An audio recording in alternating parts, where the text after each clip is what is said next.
Hello, you're watching TVP World News. I'm Milojko. Ukrainian President Volodymyr Zelenskyy has said that the unpredictability of US President-elect Donald Trump could help end the war in Ukraine. Speaking in an interview last evening, Zelenskyy added that he would really like to see that unpredictability apply to dealings with Russia. Trump can be decisive. I think that's the most important thing for us, that his qualities, they are there. He can be decisive in this war. He can help us stop Putin. I think he's both strong and unpredictable. I would very much like to see President Trump's unpredictability apply primarily to Russia. I believe that he really wants to end the war. Ukrainian officials say one person has been killed and 4 others wounded during a mass Russian drone attack early on Friday. The country's Air Force said they shot down 60 out of 93 incoming drones, while a further 26 were redirected using electronic interference. The acting governor for the Kiev region said drone debris had killed a truck driver. Falling drone wreckage also injured 4 people, including a 16-year-old boy, and damaged several homes. Air Force officials said the Russian drone assault targeted 9 Ukrainian regions across the country. Residential homes and commercial buildings were damaged in the Donetsk region in the east and the Chernihiv region in the north. The government of Montenegro will be looking into a total ban on firearms, Prime Minister Milojko Spajić said after a gunman killed 12 people, including 2 children, on Wednesday. The shooter opened fire inside a restaurant before fleeing the scene and turning the gun on himself following an hours-long manhunt. Residents of the town of Cetinje are still in shock after the horrific incident. To kill children, especially children, is completely senseless. That is more than a crime. It's something more than that. People with guns are creating chaos in the town, out of whim, shooting at random. As far as weapons are concerned, they should be put under stricter control. We need checks for people licensed to carry, their mental state, examinations for everyone who has a gun permit. As far as weapons are concerned, they are a great evil. They should be removed from the public to the extent possible. Only very few should remain in private hands. The official inauguration of the Polish presidency of the Council of the European Union will take place at the Grand Theatre in Warsaw on Friday. Polish Prime Minister Donald Tusk and European Council President Antonio Costa are set to attend. The ceremony will begin with speeches from Tusk and Costa. Both leaders will hold a bilateral meeting earlier during the day. A delegation from Ukraine is also expected to visit Warsaw on Friday in connection with the event. Poland's 6-month EU Council presidency began on the 1st of January. Now, some political leaders in Poland see the country's 6-month term at the helm of the EU Council as a significant time for the country. Others, however, are more skeptical. Let's take a look. On one hand, Polish presidency is going to try and pick up slack after the Hungarian presidency. On the other hand, this will be a chance to create a new dynamic in the European Union. We are dealing with new commissioners and the new European Union in general. So this is truly an exceptional moment for the Polish presidency. Probably the best thing that the Polish government could do if it was willing, able and truly determined is to put the migration package on the agenda. That means lifting obligations to accept immigrants from other countries and create solutions that actually target illegal migration rather than support it. Will the Polish government succeed in that? I doubt it. Now, Polish farmers will take to the streets of the capital, Warsaw, on Friday to protest against EU policies as well as the import of agricultural products from Ukraine, which they say harm local farming in Poland.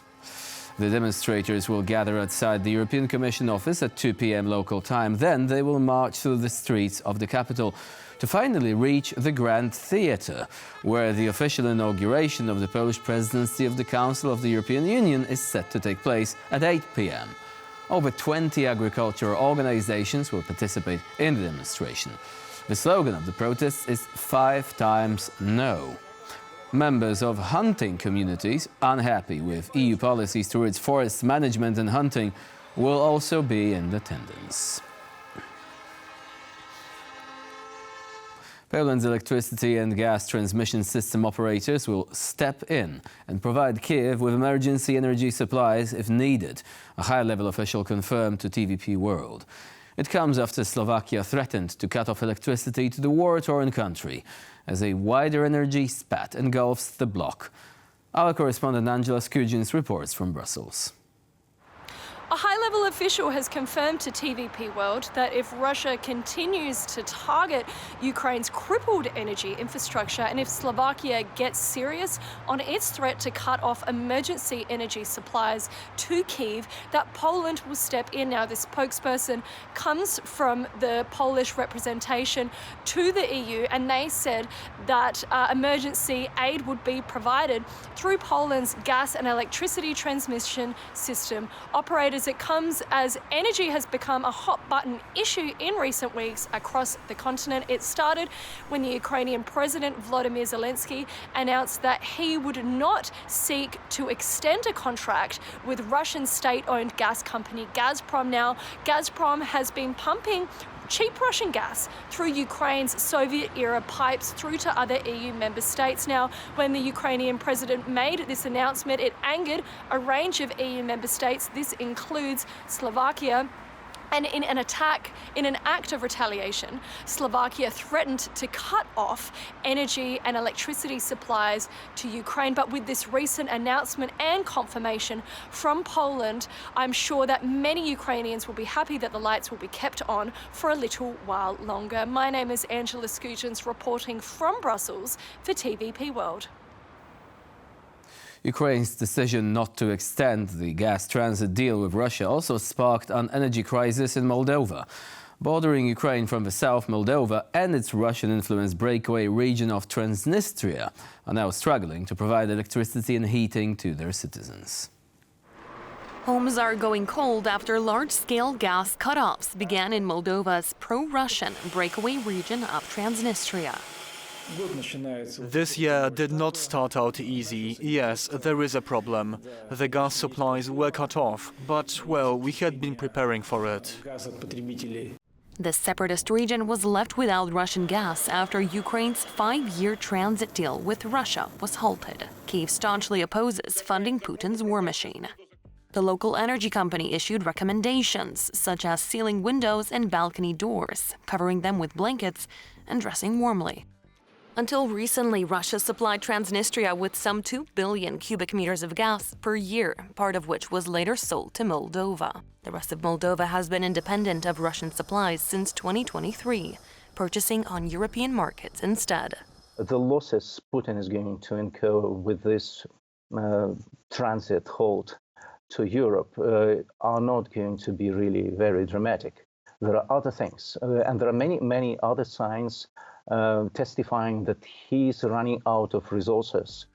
We're treating this not as an energy crisis, but as a security crisis induced by Russia to destabilize Moldova, both economically and socially. Officials in Transnistria argue that Moldova is simply trying to transfer its outlandish Gazprom debt, some $700 million, to the unrecognized republic. They reprinted Gazprom's letter. They changed the names and addresses and sent it to Tiraspol Transgas in Transnistria. This is a direct lie, a provocation. German media Deutsche Welle reports that Russia has failed to reserve any capacity to supply Transnistria via its pipeline from Turkey. Now, worries of a humanitarian crisis and the end of the region's de facto independence are on the rise.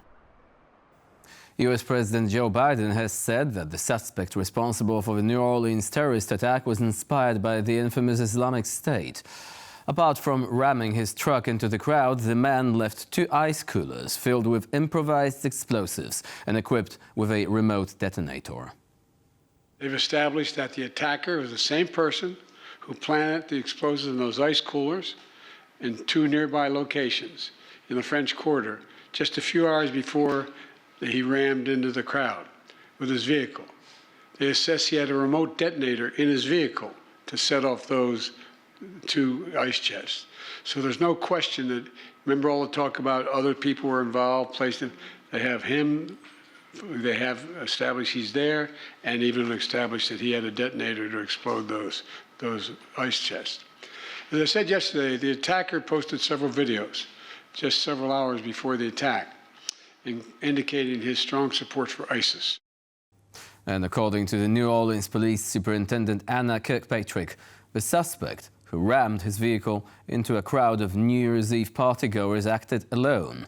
Since the suspect was a lone actor, the law enforcement official announced that the city's famous Bourbon Street will be reopened to the public. As soon as we're done with this particular conference statement to you, I am opening Bourbon Street. The FBI's investigation, as of right now, is confident at this stage, based on the information they have, that this is a lone actor. Okay, this is a lone actor. Therefore, we are confident that we can open Bourbon Street and the rest of our city. German Foreign Minister Annalena Baerbock will visit Damascus on Friday alongside her French counterpart to meet with Syria's de facto leader Ahmed al-Sharaa.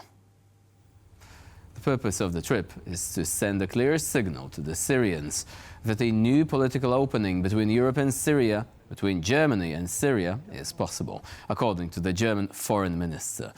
Both Baerbock and French Foreign Minister Jean-Noël Barrot are the first top diplomats from the European Union to visit Syria since rebels seized control of Damascus on the 8th of December, prompting the ouster of President Bashar al-Assad and his flight to Russia. In South Korea, an anti-corruption raid to arrest impeached President Yoon Suk-yeol has been foiled by presidential security forces. Officials from the country's Corruption Investigation Office entered the presidential residence shortly after 7 o'clock local time on Friday morning. They are leading a joint probe into Yoon's brief declaration of martial law in early December. However, local media report that investigators and police were blocked by cordons of Presidential Security Service personnel, as well as military troops seconded to the Presidential Guard. The Corruption Investigation Office later abandoned the bid to arrest Yoon Suk-yeol after an hours-long standoff, saying that it deeply regretted Yoon's attitude of non-compliance.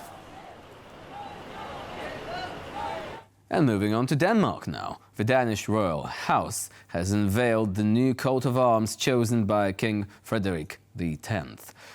The royal coat of arms is used by both the monarch and by the state. The Danish royal house has established a new royal coat of arms, the king's personal emblem, giving more space to Greenland and the Faroe Islands. According to Danish tradition, it is the king who chooses a new royal coat of arms, the heraldic design used in official documents and legal contexts. The king ultimately decides what his coat of arms should look like. The king decides all by himself what heraldic elements the new design should feature. The Danish king says the change creates a more up-to-date royal coat of arms that both reflects the Commonwealth and takes into account the country's history and tradition. A discovery in Oxfordshire revealed the UK's biggest ever dinosaur trackway site. According to paleontologists, the 200 huge footprints taken 166 million years ago were possibly preserved by a storm. So the really lovely thing about a dinosaur footprint, particularly if you have a trackway, is that it is a snapshot in the life of the animal. You can learn things about how that animal moved, you can learn how fast it was moving, you can learn exactly what the environment that it was living in was like. So tracks give us a whole different set of information that you can't get from the bone fossil record. And that's all for now. Thank you for watching, and please stay with us here on TVP World for more latest news and updates.